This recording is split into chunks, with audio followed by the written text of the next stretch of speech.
from YUMIN Primary School. In this lesson, we'll continue with Calculus, Chapter 7, Double and Triple Integral. For the last lesson, we have made an introduction about our applications for double integral. From the f equals ma, we can change it into m equals I beta. For different types of questions, they might just ask for different things.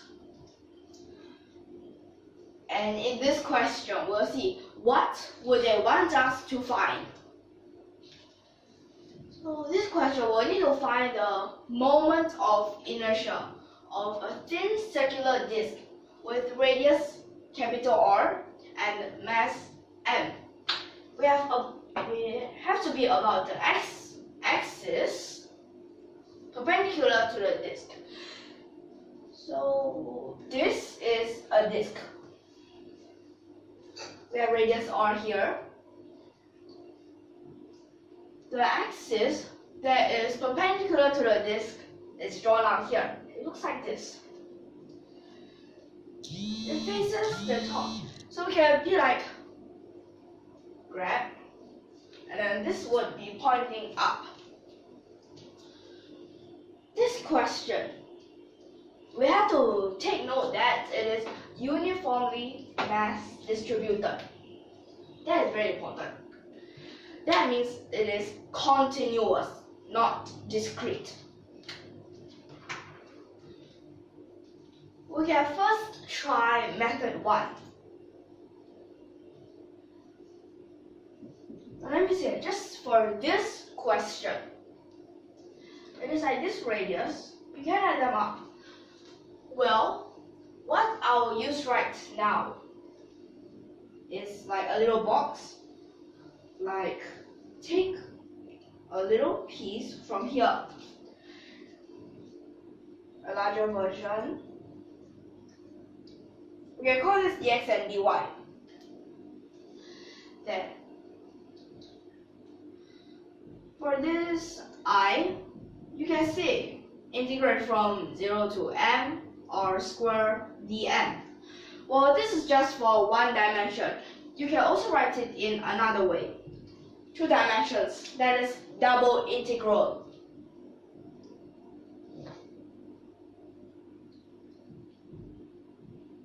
Something like this.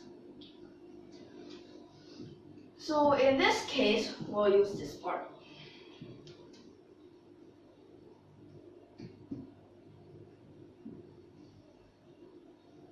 Now there's a problem. We have double integral and this is just a dn. Now dm is just like the mass of a little part.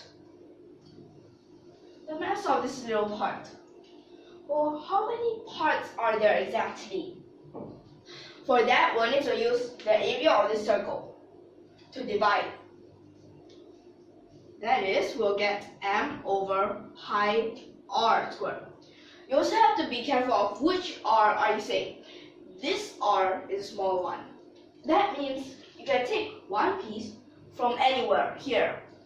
But this capital R, it stands for the radius. Okay. This part is just the mass density. This mass density is what we wanted. We want the mass. That means we have to times the area. The area would be dx dy. So we can write this inside as this is a dn. Now we change this.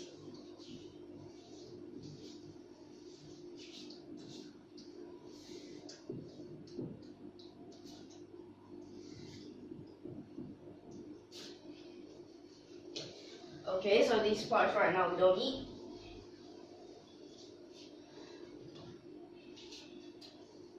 This m over pi r squared, we can take it in front as they are the coefficients. But then you might wonder, r squared, why can't we take it in front? Well, because r squared is saying we can take any. It might just change. So when it can change, we can't just take it out. That means for this r square, it is in polar coordinate. Well, in this question, I'll use Cartesian coordinate to see how complicated can it exactly get. Now when you change that,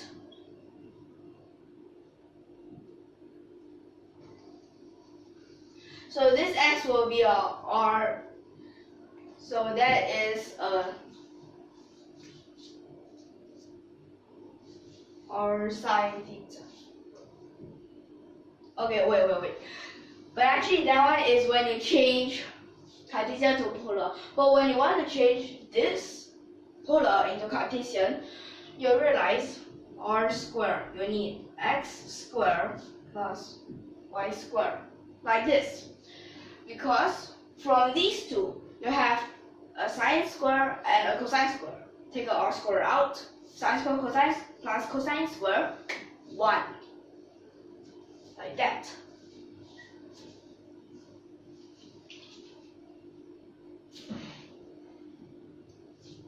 So this, change it now.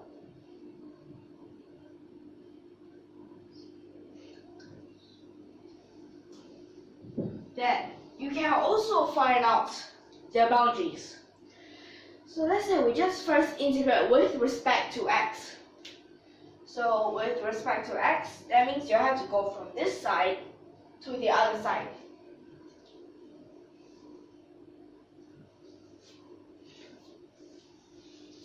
Like this. Add these piece by piece. So from this side of the circle, we have to start from, okay. So that would be, now what we'll have here is x squared plus y squared equals r squared. This is for that circle where we find x. Here, move first. Square root. It might be positive, it might be negative. This side, well, definitely it's a negative.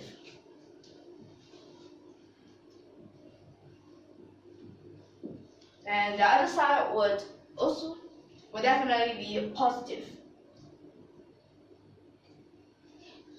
Then we have to add up from this little piece at the edge all the way up. That means it's negative r all the way to r. Okay, now we have that. Then we can start to integrate.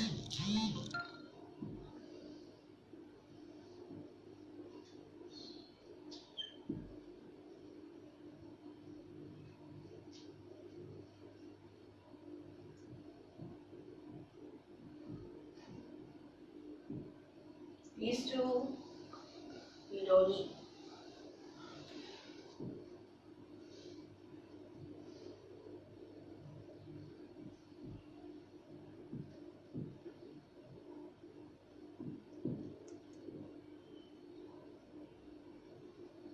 Like this.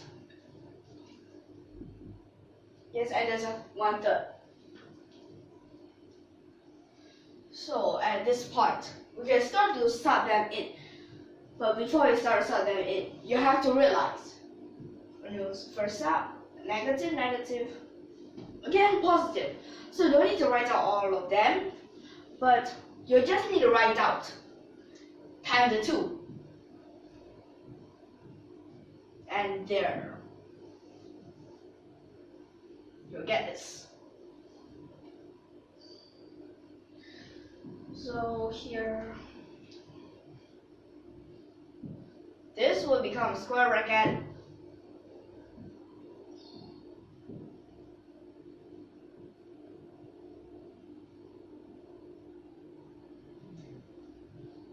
And then behind, y squared still stays there.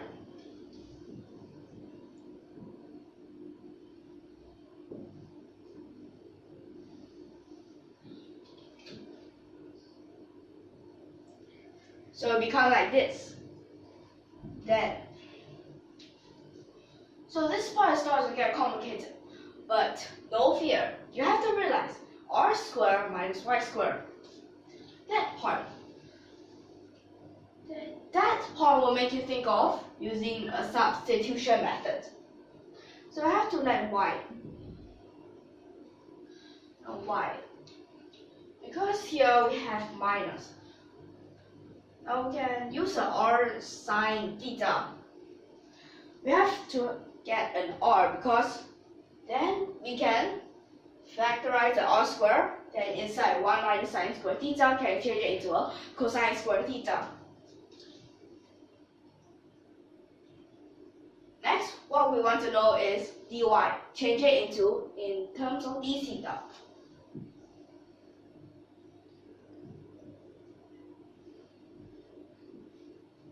Like this, and then so we need theta.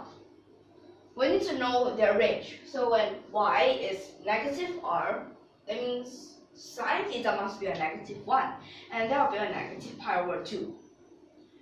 Then this will be all the way until, so r, then that will be a 1, so it's a pi over 2, a half pi. So it goes from negative half pi to a half pi. Then inside there, we'll start summing them in.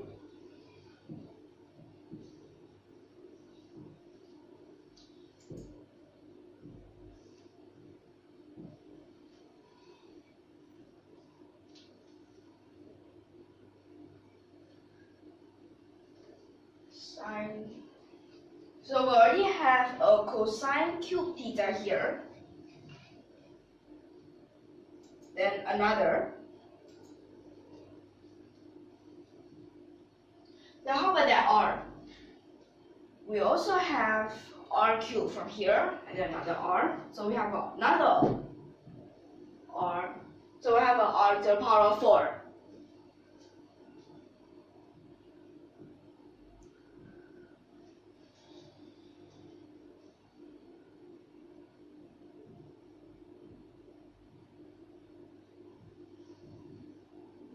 Next, at this part. Wait. This is no longer negative. R. Okay, so y squared. Y squared from here, it says that you'll get a r squared and a sine squared theta. And from this part, you get a r. And here, you get another r. So in total you have r to the power of 4. Then at this part you have, because inside here, after you take out the r, you have a 1 minus. So this will be a sine square theta, then it will be a cosine square theta.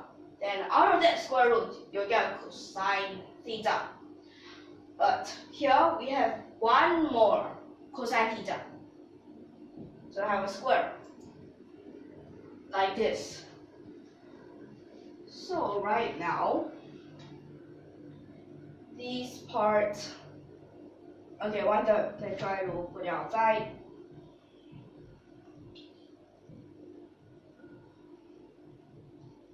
at this part, when you see cosine to the power of 4 theta, it will make you think of using something that we have learned before. Now, something that we have learned before. Of course, that's a double angle formula. So for that double angle formula, we have cosine to theta that is equal to the 2 cosine square theta minus a 1. So in this case, what we'll need is a cosine square theta equal to cosine 2 theta minus 1 over 2. Oh wait, plus. Like this. Okay.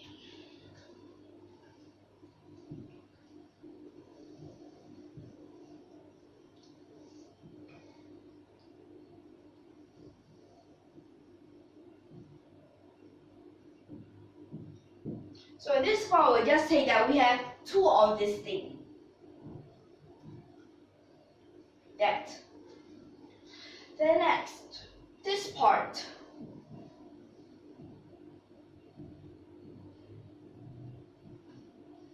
So right at this part. Now our square we can also put on the outside.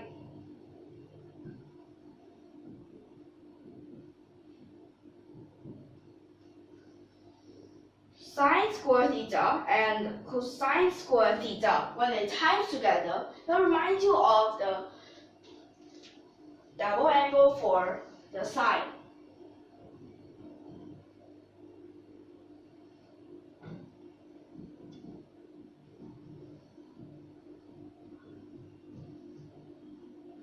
Like this, what we will need now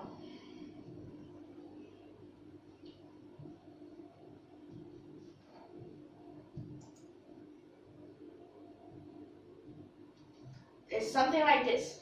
So need to have this square.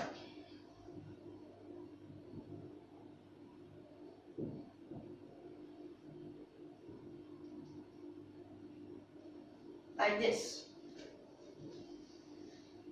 Then, so this part, you have an over 4, you can put it outside.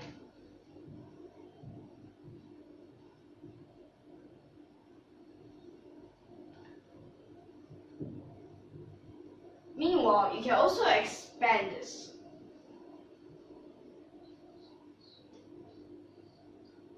Now, cosine square 2 theta, you can try to use that again. So this would make it half of this cosine square 2 theta.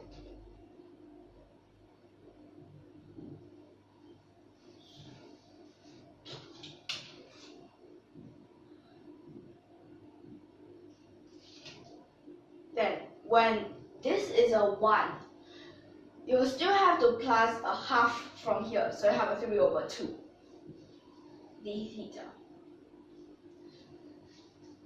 Then plus 2mr squared over pi .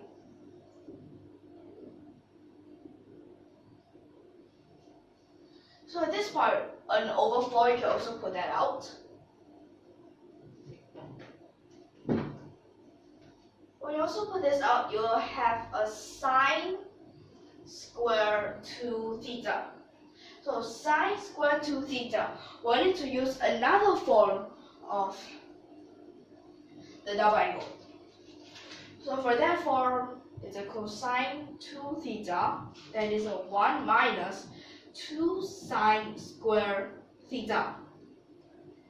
Now what do we need now? Sine square theta. 1 minus cosine 2 theta over 2. Like this. So that means we'll have another over 2 here. That makes a 4. And this would be a 1 minus cosine 4 theta d theta. Right now, when you see these, now we don't need to go so complicated again. We just see. So we have a cosine 4 theta here.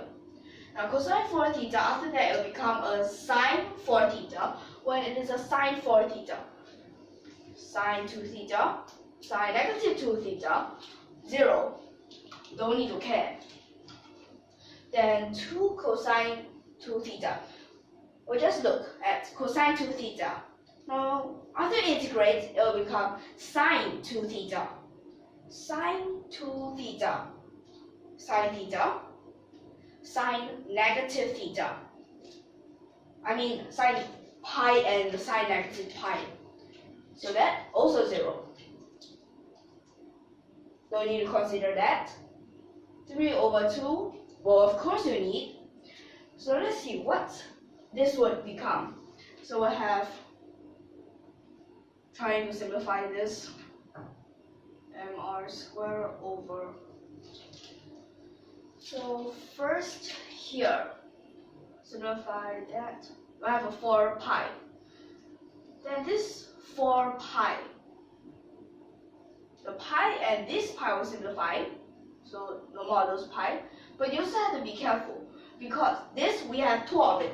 2 times after that left with a half. A 1. 1 is just there. So it's like this. Now let's see. 1 here, we'll need that. So when it is a 1, we'll have pi. So pi times again. Okay, so we need to change this into over 2. Then this part, cosine 4 theta. That would be sine 4 theta. So sine 4 theta, sine 2 pi, sine negative 2 pi, 0. So actually the final answer that I get here would be m r squared over 2. And as for this, unit is kg times meters squared. Like this. Okay, so this is the first method. So when you see Cartesian coordinate, for these types of circles, it might get pretty long. But for some cases, they might get short. So in the next lesson, we'll see what other kinds of methods can we use. So let's see what types of methods have we used here. So at this part, at first, for the past few questions, we have always changed from where we need this density they are given. But now it's different. We're given this dm. We'll need to get a mass density, then times the area. And we also found this. Okay, finding the boundaries. And from polar coordinate at the front part, change it to Cartesian coordinate, which is at this part. And then integration. They just sub in, then substitution here. Substitution. Okay, then all the others are actually quite simple. We also had to use those double angle formulas. Okay, so this lesson we can end here. And are you clear so far? I hope you are. So we'll see you in the next lesson. And if you like our videos, don't forget to subscribe to our channel. See you in the next lesson. And thank you for your watching.